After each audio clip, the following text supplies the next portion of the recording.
AC Milan kembali menghadapi masalah lama di sektor bek kanan, di mana Rossoneri butuh pesaing sekaligus pelapis yang sepadan untuk Alexis Saelemaekers yang perannya semakin krusial bagi tim.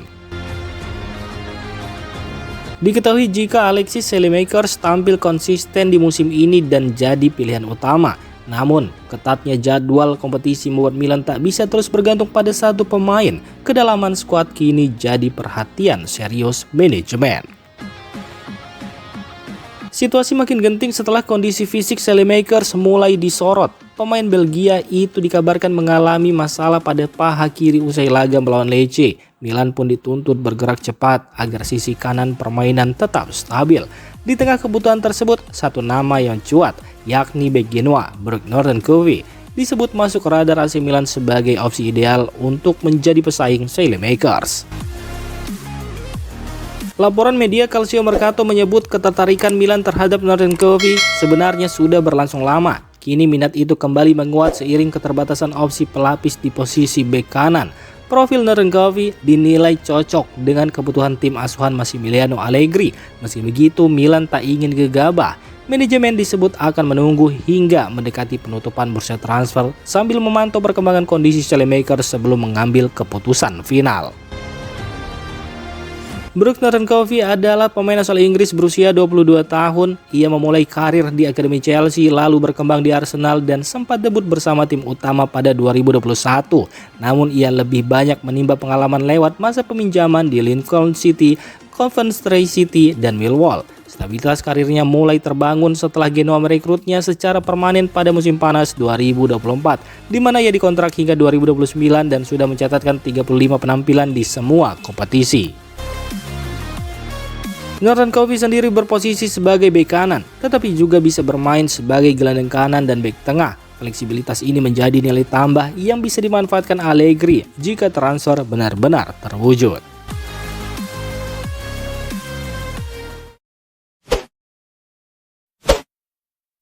Lecce optimis Francesco Camarda tidak perlu menjalani operasi untuk memulihkan cedera bahu yang dialaminya. Keyakinan ini muncul di tengah kekhawatiran AC Milan yang sebelumnya sempat mempertimbangkan tindakan pembedahan. Diketahui jika striker muda berbakat milik AC Milan itu mengalami cedera bahu saat sesi latihan bersama Lecce. Akibatnya, Camarda harus absen beberapa laga penting Serie A termasuk pertandingan melawan klub induknya sendiri, AC Milan. Tim medis Lecce menilai kondisi Camarda masih bisa ditangani tanpa operasi. Mereka percaya terapi konservatif selama kurang lebih 15 hari sudah cukup untuk membuat sang pemain kembali bermain tanpa harus melalui proses pemulihan panjang pasca operasi. Meski begitu, komunikasi antara manajemen Lecce dan AC Milan masih terus berjalan. Rossoneri dikabarkan ingin membawa Camarda kembali ke Milanello agar proses pemulihannya bisa dipantau lebih dekat oleh tim medis klub. AC Milan juga membuka peluang untuk mengakhiri masa peminjaman Camarda lebih cepat pada Januari 2026 ini. Langkah ini tak lepas dari kebutuhan mendesak tim utama akan tambahan penyerang di bawah arahan pelatih Massimiliano Allegri. Jika pada akhirnya operasi tetap dipilih sesuai rekomendasi tim medis di Milan, Camarda diperkirakan harus menepi selama 2 bulan atau lebih dan baru bisa kembali merumput pada April mendatang.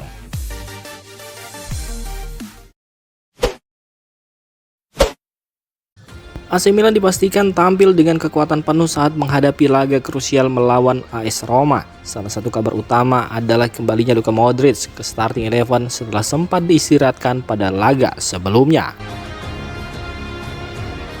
Kemenangan tipis atas Lecce menjadi dorongan besar bagi mental skuad asuhan Max Allegri, sebab hasil tersebut memperpanjang rekor tak terkalahkan Rossoneri menjadi 20 pertandingan, sekaligus menjaga kepercayaan diri tim jelang laga besar.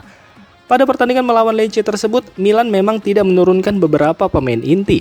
Langkah ini diambil untuk menjaga kondisi fisik pemain dan terbukti cukup efektif meski performa tim belum sepenuhnya maksimal. Dan menurut laporan La Gazzetta dello Sport, Modric kini dalam kondisi sangat bugar dan siap kembali memimpin lini tengah setelah sebelumnya gelandang asal Kroasia itu diistirahatkan penuh selama 90 menit pekan lalu sebagai bagian dari strategi rotasi.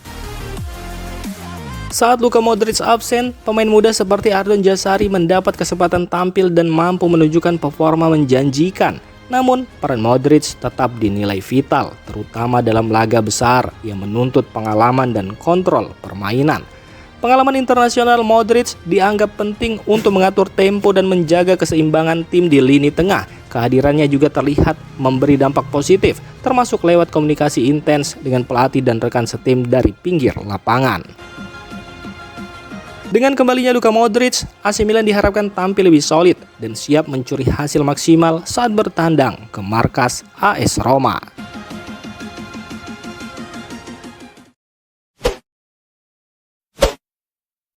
AC Milan menunjukkan performa impresif sejak kedatangan Adrien Rabiot. Statistik mencatat, Rossoneri belum pernah mengalami kekalahan dalam laga-laga Serie A yang dimainkan gelandang asal Prancis tersebut. Laporan Tuttosport menyebutkan Rabiot menjadi salah satu pemain paling berpengaruh di skuad AC Milan musim ini. Ia membawa kepemimpinan, mental kuat, fisik tangguh, hingga ketajaman yang sangat dibutuhkan tim dalam momen-momen penting. Sejauh ini Rabiot sudah tampil dalam 13 pertandingan bersama Milan dengan rata-rata 2,5 poin per laga. Angka tersebut tergolong sangat tinggi dan setara dengan performa tim yang berada di jalur juara Liga. Dan jika tren ini berlanjut dan Rabiot terus dimainkan dalam 17 pertandingan Liga tersisa, secara perhitungan statistik, AC Milan berpeluang besar menutup musim sebagai juara Serie A. Sebaliknya, saat Rabiot tidak bermain, performa Milan mengalami penurunan signifikan. Rata-rata poin tim merosot menjadi 1,6 per pertandingan, menegaskan besarnya peran sang gelandang di dalam permainan tim. Perbedaan statistik ini menjadi perhatian serius manajemen dan tim pelatih, terutama di tengah persaingan ketat perebutan gelar Serie A musim 2025-2026. Max Allegri pun terus mengandalkan Rabiot untuk menjaga keseimbangan lini tengah, terutama menghadapi jadwal ketat dan laga-laga besar yang menentukan nasib AC Milan musim ini.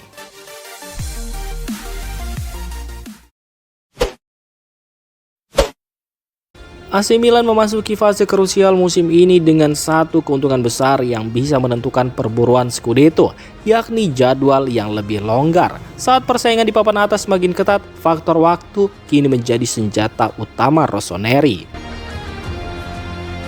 Laporan Milanese menyoroti pentingnya dua kemenangan terakhir Milan atas Como dan Lecce. Meski diraih tanpa permainan spektakuler, hasil tersebut sangat berharga dalam persaingan gelar. Di momen ini, Massimiliano Allegri mendapat keuntungan yang tidak dimiliki rival utama mereka, Inter Milan.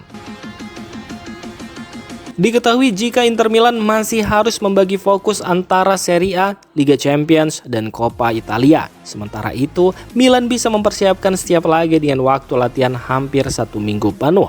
Kondisi ini membuat persiapan Milan lebih maksimal. Pemain bisa menjaga kebugaran, risiko cedera lebih rendah, dan tim pelatih punya waktu lebih banyak untuk membedah kekuatan lawan.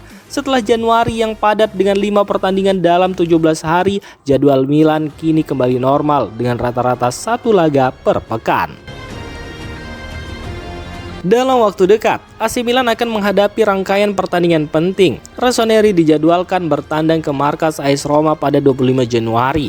Disusul laga tandang melawan Bologna pada 3 Februari dan Pisa pada 15 Februari. Setelah itu, Milan akan menjamu Parma pada 22 Februari. Ujian terberat menanti di bulan Maret yang disebut sebagai fase penentuan. Milan akan menghadapi laga tandang ke Cremonese, Derby della Madonnina melawan Inter, bertandang ke markas Lazio, lalu menjamu Torino. Dengan kondisi fisik yang diperkirakan lebih segar dibanding Inter, terutama jelang Derby della Madonnina, Milan memiliki peluang besar untuk merebut puncak klasmen. Syaratnya satu, yakni tampil konsisten dan mengamankan poin penuh di sepanjang bulan Februari.